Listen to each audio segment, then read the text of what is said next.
आपका भक्ति सागर चैनल में हार्दिक स्वागत है। नमस्कार भक्तों, आप सभी का हमारे YouTube चैनल भक्ति सागर में हार्दिक स्वागत है। आज की यह कथा केवल एक धार्मिक कहानी नहीं है, बल्कि एक ऐसे देवता के जीवन का सत्य है जिन्हें संसार ने हमेशा गलत समझा। एक ऐसे देवता जिनका नाम सुनते ही बड़े बड़े राजा कांप उठते थे, लेकिन जिनका हृदय भीतर से करुणा, न्याय और सत्य से भरा हुआ था।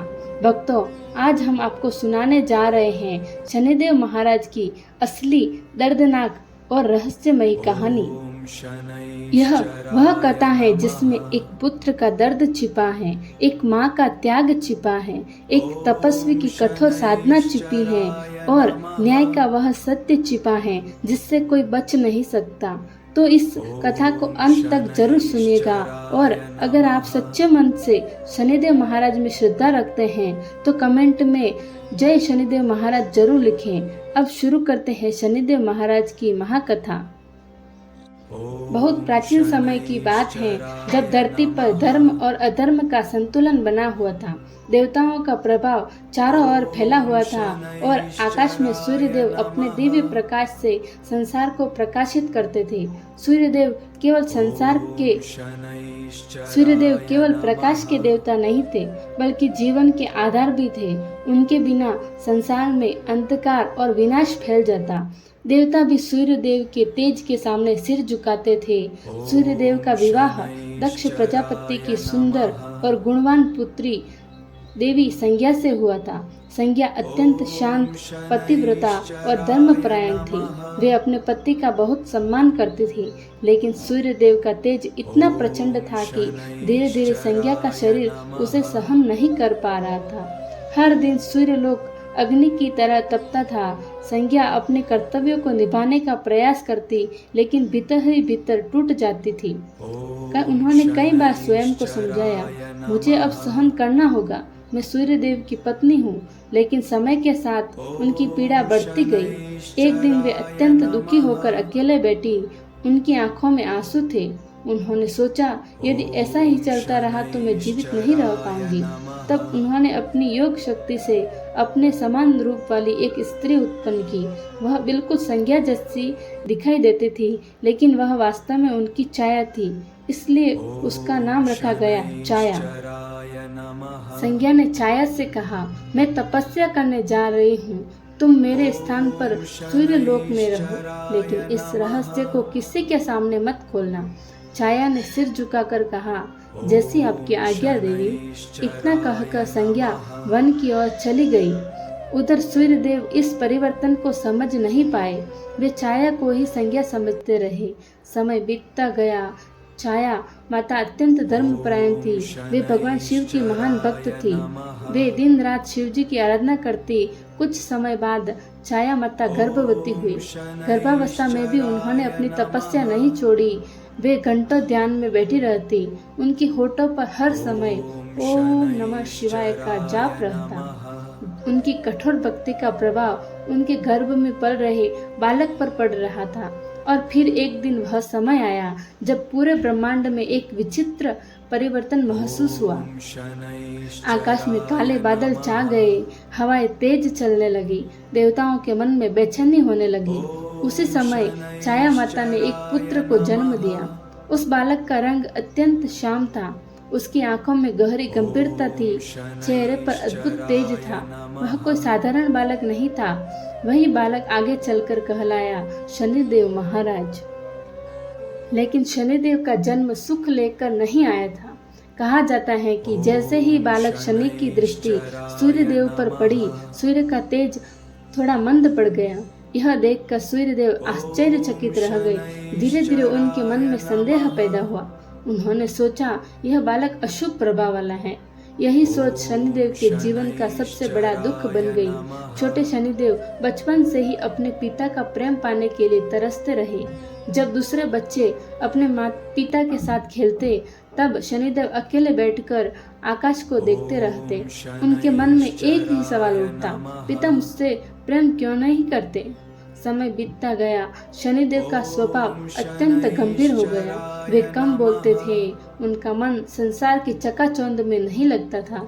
वे अक्सर ध्यान में लीन रहते।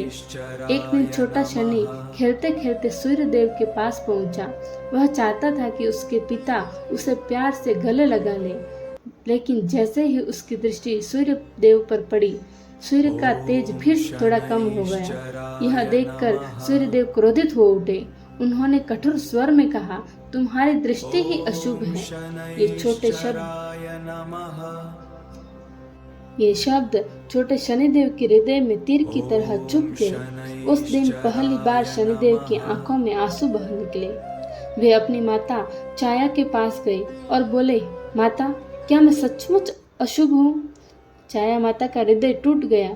उन्होंने शनिदेव को गले लगाया और कहा, नहीं पुत्र, एक दिन पूरा संसार तुम्हारे न्याय की पूजा करेगा।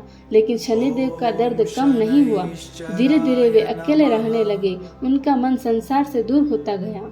एक दिन सूर्यदेव और माता छाया के बीच विवाद हो गया। क्रोध में सूर्यदेव ने छाया माता का अपमान कर दिया। यह देखकर शनिदेव का हृदय पूरी तरह टूट गया।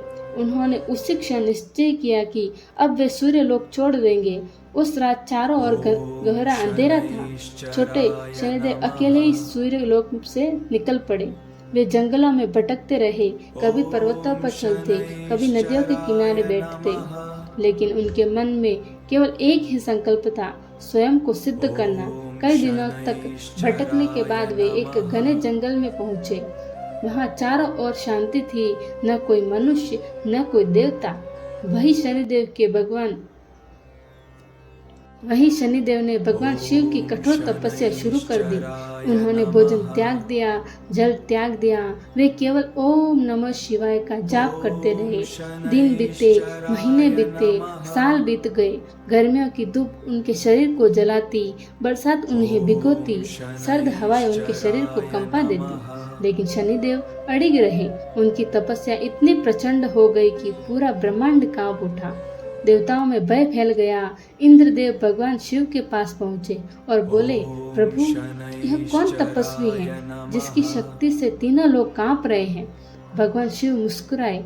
उन्होंने कहा, यह कोई साधारण तपस्वी नहीं, यह शनि है। इसके बाद भगवान शिव स्वयं शनिदेव के सामने प्रकट हुए। उनकी आंखों में करुणा थी।